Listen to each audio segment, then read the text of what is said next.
자, 오늘 본문의 이야기는 이런 배경을 갖고 있습니다. 자, 이스라엘 백성들이 이제 가나안을 향해서 가다가 에돔 땅을 지나가게 되었어요. 거기만 지나가면 가깝게 가나안 땅에 들어갈 수 있거든요. 자, 그런데 이 에서 후예인 에돔 사람들이 자기 땅에 들어오는 것을 허락지 않는 겁니다. 그러니까 이 이스라엘 백성들이 다시 에돔 땅을 돌고 돌아서 홍해 쪽으로 다시 가기 시작하는 거예요. 그러니 길이 멀어지니까 불평이 터지기 시작했어요. 하나님과 모세를 원망하기 시작했다라고 하는 말씀입니다. 뭐라고 원망하는지 아십니까? 잘 살던 사람 애굽에서 나와서 광야에서 죽게 만들었다고요. 자, 먹을 것도 마실 것도 모자란다고 이 얘기 불평을 합니다. 매일같이 먹던 만나와 메추라기 이제 진들놈이 난다고 그렇게 불평하기 시작했어요. 자, 그러다가 결국 어떻게 됐다고요? 불뱀떼를 만나서 물려 죽게 되었다는 얘기입니다. 그러니 얼마나 당황스럽겠어요. 당황스러우니까 모세를 찾아와서 간청을 합니다. 하나님께 기도하고 우리를 구해달라고 말이죠. 그저 모세가 이제 하나님께 간절히 기도하기 시작합니다. 얼마나 그랬더니 하나님이 그 모세에게 응답을 해주셨어요. 장대 높은 곳에 불뱀 모양의 노병을 만들어서 달아라. 그리고 그것을 보는 자마다 살리라 라고 말씀하셨어요. 그 말씀에 따라서 순종했던 사람들, 그 노병을 만들어 달았던 것을 바라보았던 사람들은 살게 되었다라고 하는 이야기가 오늘 저와 읽었던 본문의 이야기입니다.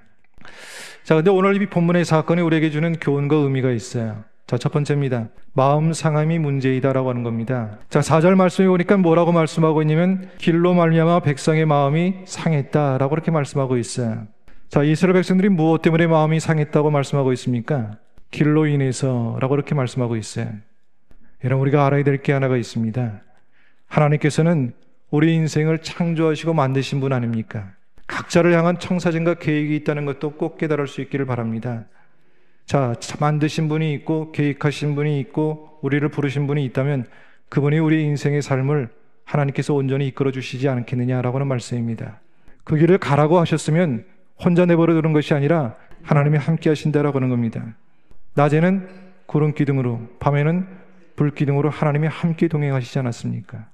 부디 바라기는 내 삶의 자리가 어떠한 형편 가운데 있다고 할지라도 하나님이 가라 하셨다면, 하나님의 계획과 목적이 거기에 있다면 감사하고 살아갈 수 있는 저와 여러분 될 수 있기를 주님의 이름으로 축복합니다. 두 번째는입니다. 원망이 문제인 겁니다. 자, 계속되는 5절 말씀을 보면 백성이 하나님과 모세를 향하여 원망하되 어찌하여 우리를 애굽에서 인도해내어 이 광야에서 죽게 하는고라고 하는 말씀이 나옵니다. 애굽에서 인도해낸 것을 원망하고 있다는 얘기입니다. 다시 말하면 우리를 구원해 주신 것이, 우리를 노예에서 해방시켜 주신 것이, 지금 가나안 땅으로 인도해 가시는 것이 그게 불평이라는 겁니다. 못마땅하다는 그런 말씀이죠.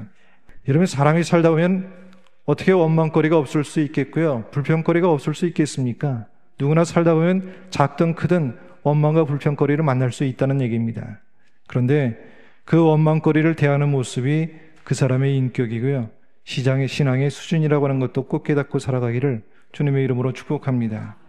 자, 세 번째입니다. 권태가 문제이다라고 하는 겁니다. 자, 5절 후반절 말씀해 보니까 이곳에는 먹을 것도 없고 물도 없도다 우리 마음이 이 하찮은 음식을 싫어하노라 라고 하는 말씀이 나옵니다. 하나님의 음식에 대한 권태감이 왔다라고 하는 말씀입니다.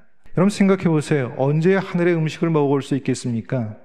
이걸 먹고도 이따위가 뭐냐라고 뭐 하고 있다고요? 불평을 하고 있다는 얘기입니다. 여러분, 우리가 예수 믿고 하나님의 자녀가 되었음에도 불구하고, 천국의 백성이 되었음에도 불구하고 세상에 신나는 것들이 아직도 신나게 여겨지고 있습니까? 세상에서 좋았던 일들이 여전히 예수 믿고 나서도 좋은 일로 여겨지고 있느냐, 그 말씀입니다. 자, 이스라엘 백성들의 광야의 여정을 보면 여전히 좌충우돌하고요, 때로는 실패하기도 하고 낙심하기도 하고 못된 모습도 보이고 있긴 하지만 그들은 가나안을 향한 여정의 방향을 절대로 멈추지 않고 있다는 것을 보게 됩니다. 여러분, 우리가 하나님의 약속을 잊지 않는 자들의 모습이 바로 이와 같은 모습이 아닐까요? 가다가 멈추지 않기를 바랍니다. 낙심이 되고 실망이 되고 절망이 된다고 할지라도 하나님을 향해 걸어가는 그 믿음의 걸음들을 멈추지 않기를 주님의 이름으로 축복합니다. 분명한 것은 나를 향한 하나님의 계획은 절대로 실패하지 않는다는 것을 깨달을 수 있기 바랍니다. 여러분 생각해 보시기 바랍니다. 어이가 없는 얘기 아닙니까? 그 장대 위에 높이 달린 노병 하나 바라봤다고 병이 치유가 된다, 그 아픈 곳이 나은다, 죽을 병이 살게 되었다, 이게 맞는 얘기냐 말씀입니다. 독병에 물려서 고통과 비명 가운데 죽어가는 사람들을 향해서 장대 끝을 쳐다보라고 하니 이 말이 되는 얘기냐라고 하는 말씀입니다. 그런데 여기에 능력이 있고요, 여기에 하나님의 약속이 있다는 것도 잊지 않기를 바랍니다. 노뱀 자체에 기적과 능력이 있는 것이 아니겠죠.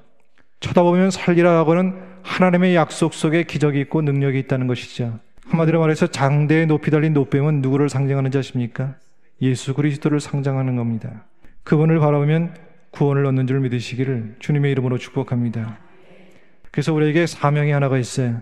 이 세상에 예수를 알지 못하는 사람들, 교회에 한 번도 와본 적이 없는 사람들에게 저들도 구원의 소식을 들을 수 있도록 우리의 입술을 통해서 구원의 복음을 전할 수 있는 믿음의 삶이 되어야 된다, 그 말씀입니다. 그와 같은 믿음의 삶이 저와 여러분의 삶이 될 수 있기를 주님의 이름으로 축복합니다.